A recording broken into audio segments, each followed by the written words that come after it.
The king was very happy to have made peace with his enemy so easily.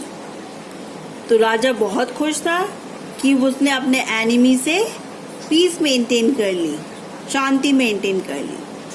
And to have won him over as a friend, और उसे अपना friend बना लिया, उसे जीत लिया as a friend. He not only forgave him but said he would send his servants and his own doctor to look after him. राजा ने उसे सिर्फ माफ ही नहीं किया, बट उसे कहा कि वो अपने सर्वेंट्स और उनके साथ अपना डॉक्टर उसकी देखभाल के लिए भेजेगा.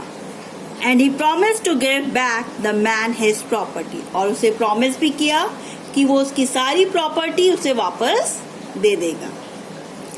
Leaving the wounded man, the king went out of the hut and looked round for the hermit.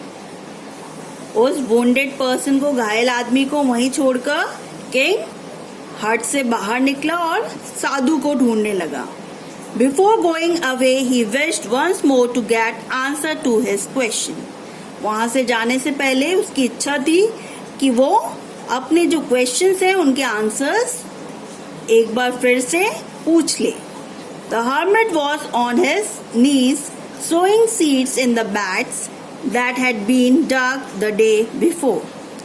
और जो हर्मिट था, जो साधु था, वो नीचे बैठकर बीज उगा रहा था उन बैट्स में, उन खड्डों में जो कल उन्होंने खोदे थे. The king went up to the hermit and said, जो राजा था उस हर्मिट के पास गया और उसने कहा, for the last time I beg you to answer my questions wise man. Last time मैं आपके सामने हाथ जोड़ रहा हूं और मैं अपने जो क्वेश्चंस हैं उनके आंसर्स मांग रहा हूं.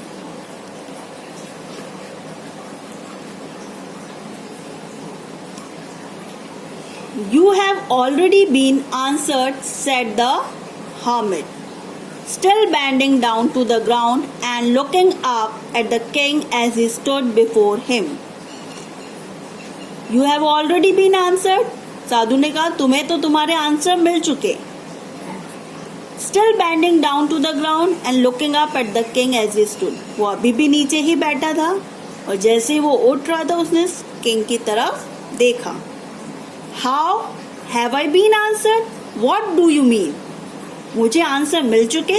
कैसे? इसका क्या मतलब है? Do you not see? Replied the hermit. hermit ने रिप्लाई किया, क्या तुमने नहीं देखा?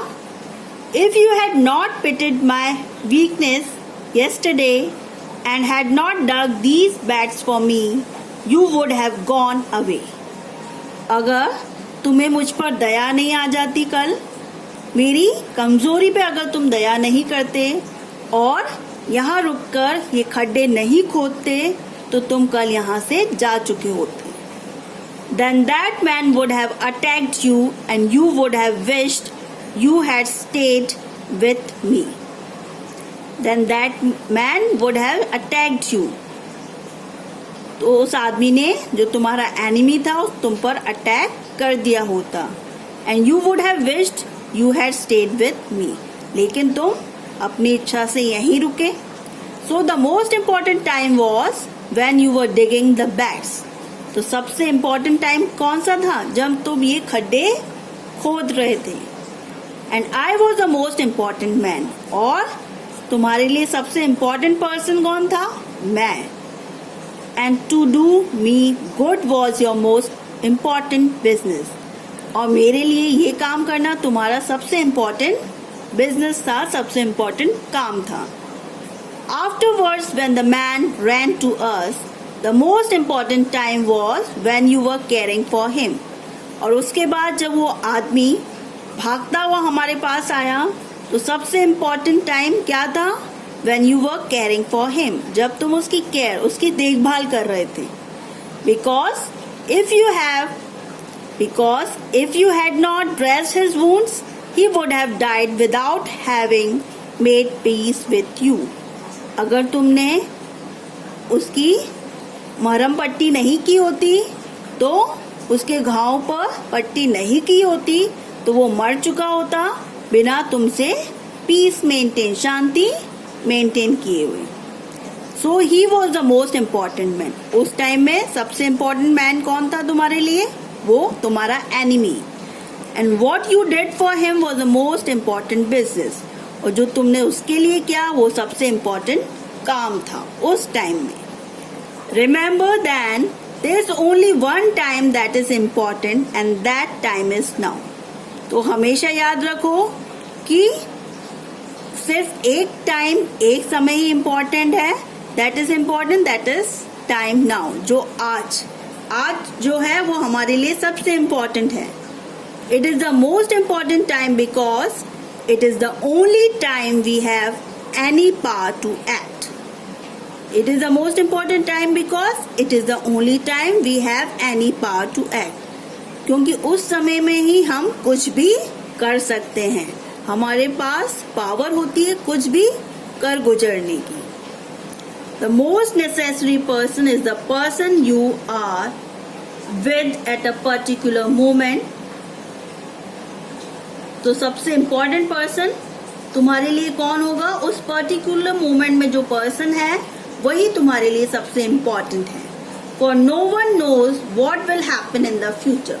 क्योंकि कोई नहीं जानता कि फ्यूचर में क्या होने वाला है। And whether we will meet anyone else, कि हम किसी से मिल पाएंगे या नहीं।